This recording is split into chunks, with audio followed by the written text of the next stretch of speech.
26 November आज संविधान दिन आणि हा संविधान दिन आज संपूर्ण देशभरामध्ये साजरा होत असतानाच साताऱ्यातल्या जावळी तालुक्यातल्या मेढा न्यायालयात आज संविधान दिन साजरा होतोय।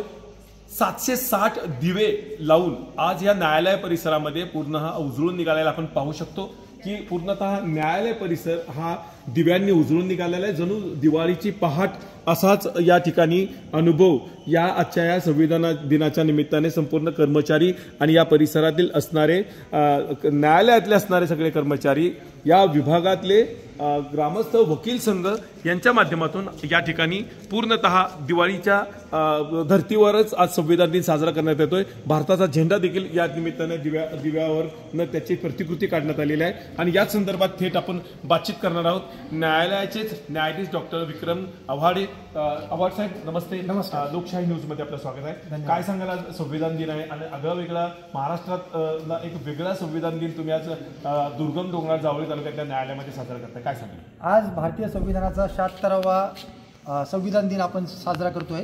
त्यानिमित्ताने आम्ही दिवाणी व फौजदारी न्यायालय मेढा तसेच जावळी वकील संघ मेढा तालुका विधी सेवा समिती मेढा यांच्या संयुक्त विद्यमाने 760 दिवे या ठिकाणी प्रज्वलित करून दीपोत्सव आम्ही या ठिकाणी साजरा करतोय। तिमिराकडून तेजाकडे आपल्या भारतीय संस्कृतीप्रमाणे आपण अंधाराकडून प्रकाशाकडे जात असताना ह्या संविधानाने आपल्याला सर्वांना अंधाराकडून प्रकाशाकडे नेले आहेत।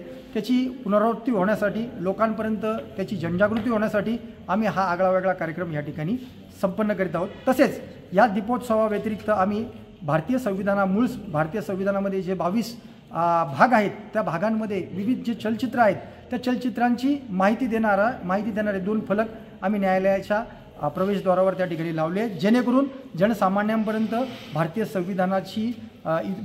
संविधानाचा इतिहास आणि त्यामागची संस्कृती लोकांपर्यंत पोहोचावी, हाच यामागचा उद्देश आहे।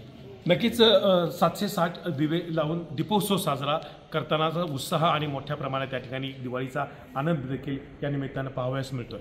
कॅमेरामॅन वसीमसह इम्तियाज मुजावर, लोकशाही मराठी, सातारा।